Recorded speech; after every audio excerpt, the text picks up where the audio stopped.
I'm Catherine. And I'm Gail, and welcome to Women Over 70 Aging Reimagined, our award-winning weekly podcast. Visit womenover70.com to learn about how you may become involved. And join Aging Reimagined Circle and enjoy free participation in our online monthly programs. And thanks to our sponsor for today, Plymouth Place in LaGrange Park, Illinois, where senior living is redefined with options and opportunities to fit individual needs and preferences. Thank you for listening. And today we're very happy to be talking with Christa Rymal. She's an advocate for women aging in that series. She has a BSN in nursing, a master's degree in healthcare leadership, and advanced training from the Institute of Lifestyle Medicine at Harvard Medical School, from the Institute of Functional Medicine, and from the American Academy of Functional Medicine. So Christa recently became co-chair of the Minnesota Holistic Health Group, which is now under the umbrella of We Care, a nonprofit organization whose mission is to care for our compromised healthcare workforce. In addition, We Care also hosts a large one-day wellbeing conference, immersive wellness retreats, and recently launched We Care Wellbeing Boxes. Christa also hosts the Rebel and Be Well podcast, where you can experience in-depth conversations just with trusted medical and health and wellness leaders to discover what they do to stay well using traditional and non-traditional health practices. And in our conversation today, we could cover many, many topics with Christa, but in our conversation today, we will focus on metabolic health. It's a major issue for older women and an area that is just not well understood. So welcome, Christa, as an advocate for women aging. We want to thank our former podcast guest and your colleague, Carolyn Torkelson, for referring us to you. Christa, let's set some context. You've been in healthcare industry for 25 years or so, in working in various areas. And so first, just you might tell us a bit about what are some of those areas that you've been engaged in. And then if you would tell us about We Care and the various arms that it has. Two-part questions. Absolutely. Well, first of all, Catherine and Gail, thank you for having me on your podcast today. It's an honor to be your guest. And goodness, my nursing career, I feel like at this juncture, after being in the field for 25 years, it's more of a book than a chapter. But I started the first half of my nursing career as a bedside nurse in a variety of different roles, from orthopedics to telemetry to ICU. But pretty early on in my career was starting to get pulled into various leadership roles. And that eventually took me into a few different administrative roles, such as being the supervisor and director of the primary care clinics in the healthcare system I was serving, which had roughly 18 clinics at the time. And then going on to becoming the director of diabetes and endocrinology care for 4 hospitals and what became 35 clinics that we were serving and 40,000 patients with type 1 and type 2 diabetes. And then we also had a pre-diabetes program in there. It was during this time that I myself really realized that I had neglected my own health for a number of years. Worked a lot of double shifts, evening shifts, night shifts, forgoed meals, bathroom breaks, all of those things, and then went home to my 3 kids and would then take care of them. And kind of had this aha moment as both of my parents were diagnosed with terminal illnesses that at younger ages, in their mid-60s, that, I needed to start to really pay attention to their health and my own health and not try and serve from an empty cup, and really started to have my own wellness journey and looking at how depleted my own body, mind, and spirit were. And then also, how did that translate into how I wanted to create a different future for the patients that we were caring for? I don't think this is necessarily unique to healthcare professionals. I think in the US in particular, as a culture, we're go, go, go and do, and we don't take time to be very often. And I wanted to be a leader in a different capacity and spread a different message in that. And so I looked at how I could bring some lifestyle medicine practices into the patients we were caring for with diabetes. And that led me to a number of different cooking classes in the Twin Cities area, cooking facilities called Cooks at Crocus Hill. And we were the first healthcare system. Health East was the first healthcare system, of which is now called M Health Fairview, to breach a conversation with a culinary school and culinary facility, not just for wellness and well-being, but actually for disease prevention and treatment. So we hosted a series of classes to help individuals who had diabetes or family members of individuals who had diabetes, how things such as food and lifestyle could really be part of managing their disease. From there, I also was taking care of my parents in their terminal illnesses. And after they both passed, I inherited, as did my sisters, this really beautiful retreat facility in northern Minnesota. It had always been a place to gather numbers of people together for a variety of reasons. And I thought, this would be the perfect place for us to host retreats, including healthcare professionals, and really giving them a safe space to honor themselves and taking care of themselves, which I know for many people seems ironic that healthcare professionals do not make good patients, but we tend to not make good patients. So we are really good at caring for others, often at the cost of not taking care of ourselves. So a number of things surrounding We Care have been now to support that journey in even a greater capacity. So I took a business I started in 2017 that was to host these immersive, usually 3-4 day retreats for a number of people in any profession experiencing burnout or lack of well-being to come and take care of themselves. And then within the We Care umbrella, we've now expanded that to multiple programs where people can come in and take care of themselves. So we have launched a new and innovative line of We Care wellbeing boxes. They all have a different theme. For example, we've had a metabolic box, a mental well-being box, an exercise prescription box, a brain health box. And in every box, you will find products picked out by an expert in that area. And there's also a continuing medical education presentation in that box. So for healthcare professionals who need CME credits, they can get a CME credit, which are sponsored by the AMA, American Medical Association, and Minnesota Medical Association. But for those who are just wanting to take better care of themselves, they can also enjoy the presentation and apply the learnings and experiment with the new products. And from there, we acquired the Minnesota Holistic Medicine Group, which, as you know, Dr. Carolyn Torkelson connected us in that. And she and her co-chair, Dr. Bill Minahan, asked if I would consider incorporating that in our new nonprofit umbrella. And it seemed to be a great fit as they launched this organization that's now 900 members. And they're members who really value holistic and integrative care as a way to heal and find improved health. So it was a really great fit in our new model of giving our healthcare professionals more tools in their toolbox to care for their patients and themselves.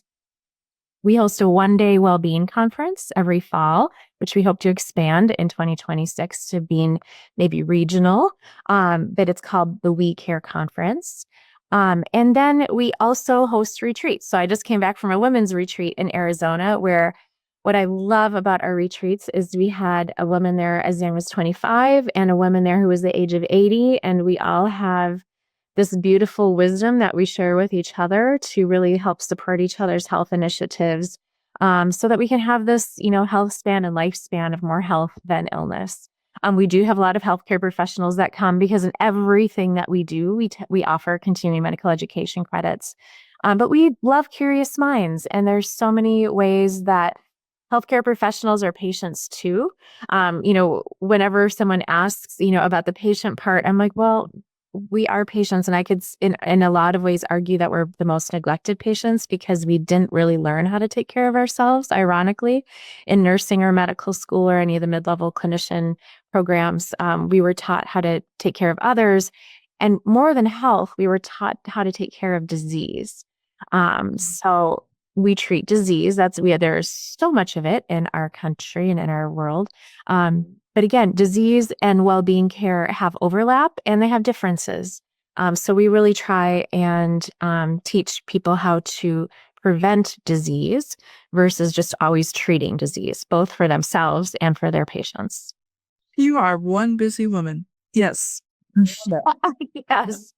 Yes, it is busy. Unfortunately, we have a really wonderful team. So this is far more than myself. I'm just the one here today representing We Care.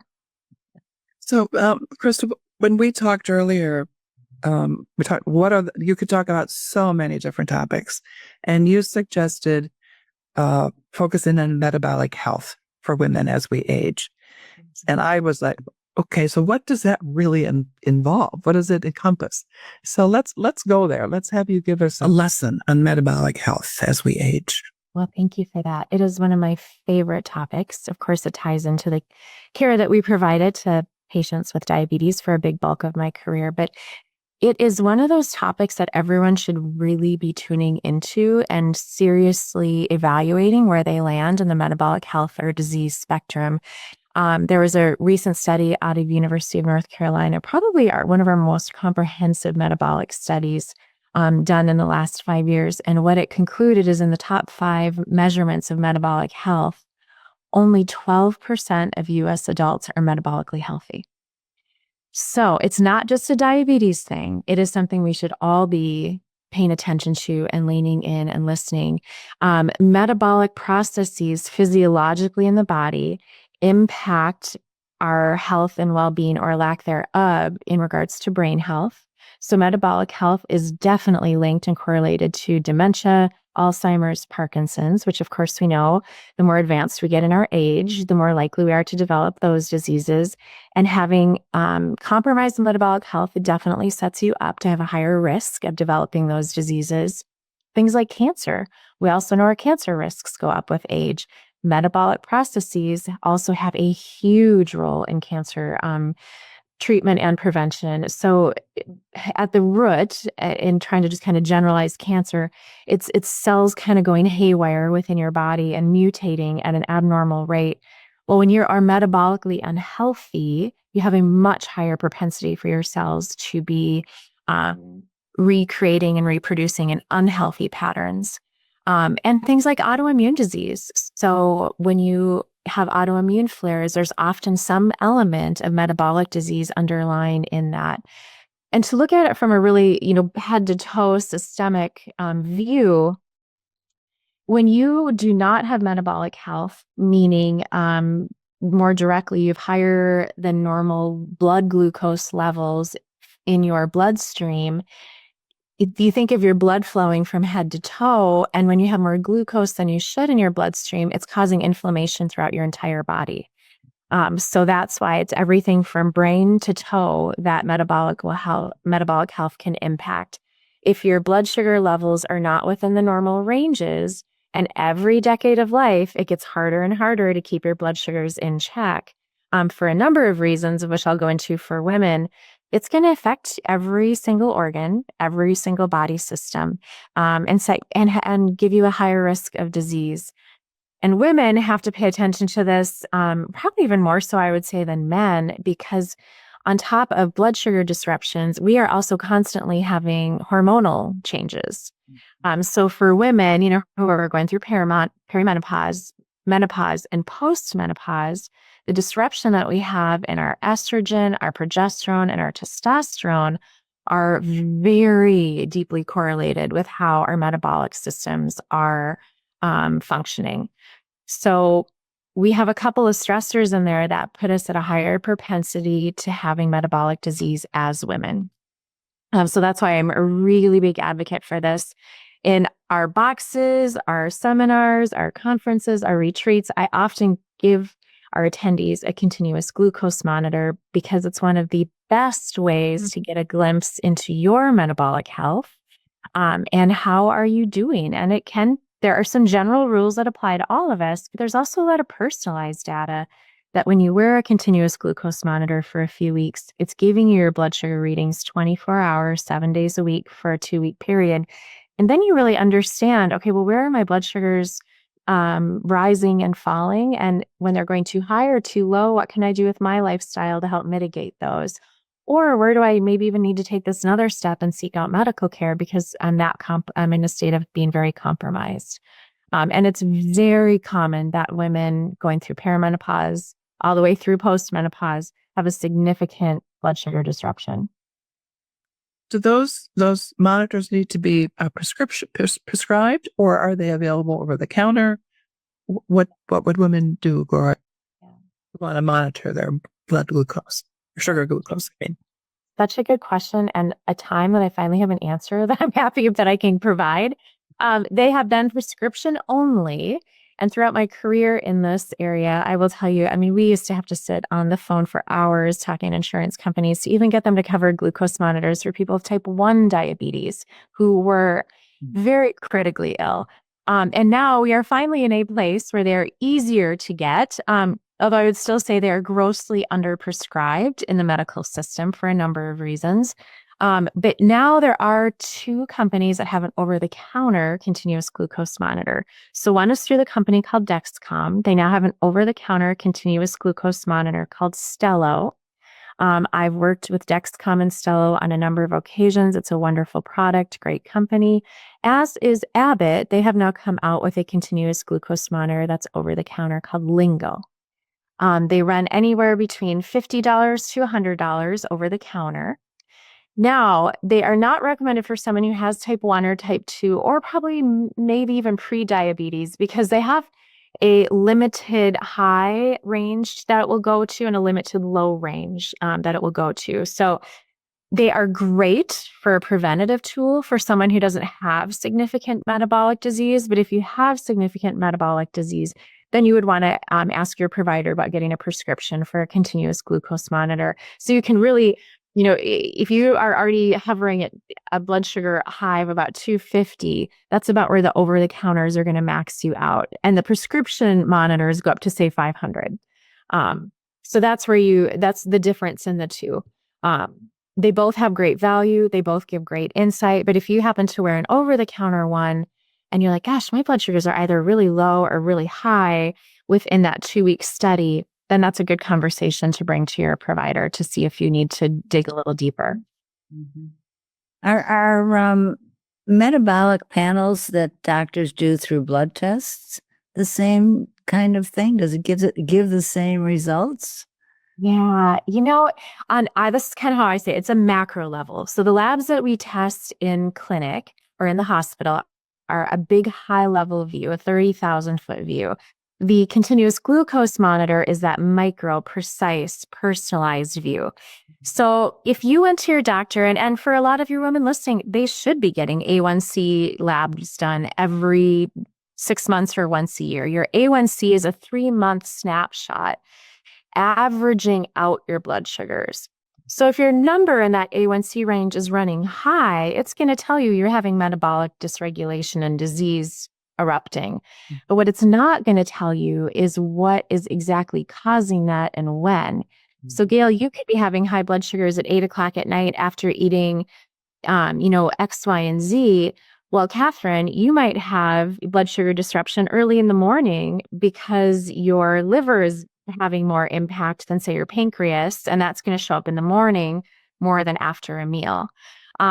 So the continuous glucose monitor gives you such a personalized snapshot, but it's fine to just track and start with that big snapshot. The one thing I do think we miss in traditional healthcare systems, and again, a lot of clinicians, are providing what insurance companies will cover historically, but it's really important to look at A1Cs for, I'd say, any woman over 50. You should have your A1C drawn once a year at a minimum.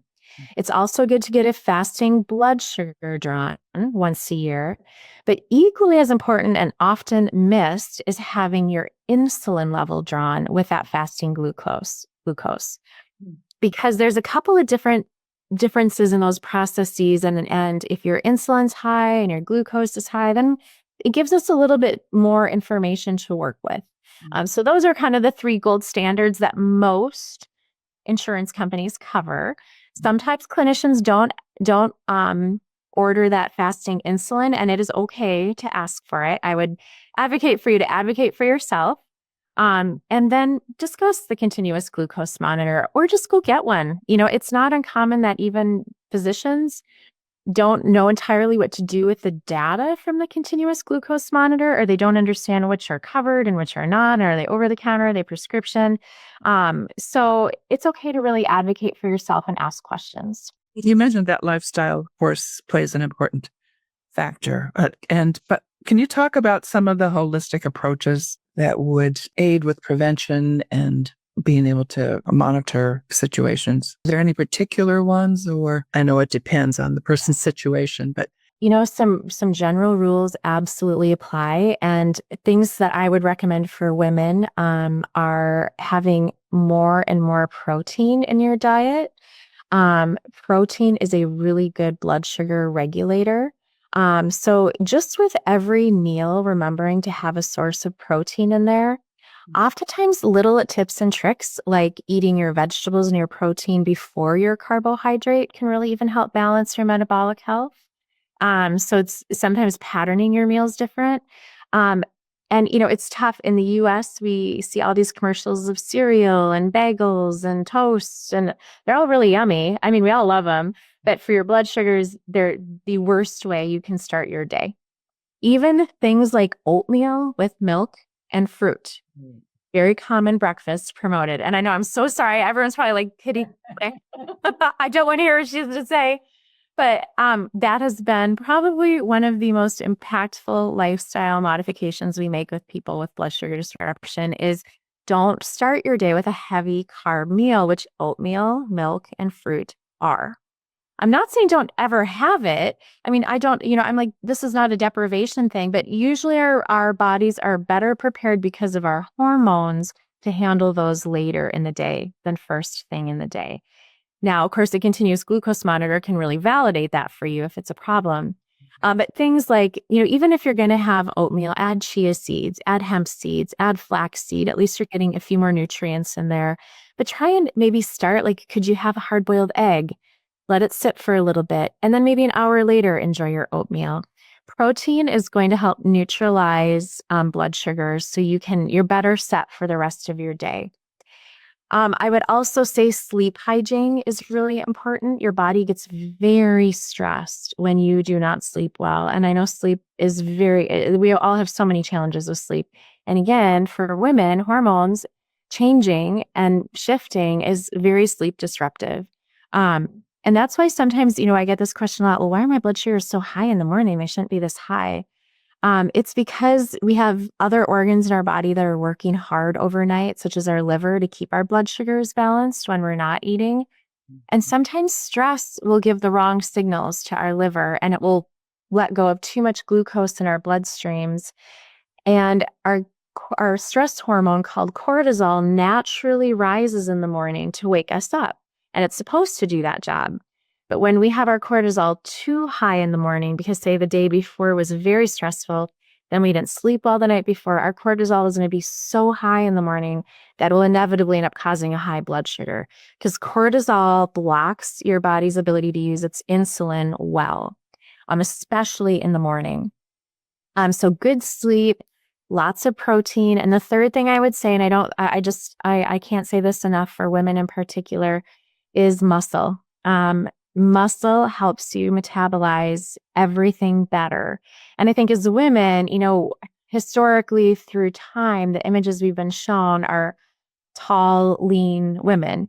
And while if that is your body type, that is great, but muscle is protective for disease and helping promote metabolic health for every single woman, every single body type.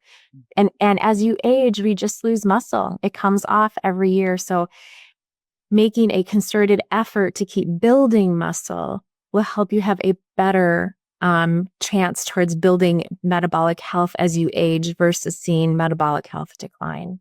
So, Christa, I have a specific question about protein because I'm one to want to take shortcuts. Yeah. Protein bars, which are all the rage. Are those, what do you have to say about protein bars? I know, like all good things are not created equal.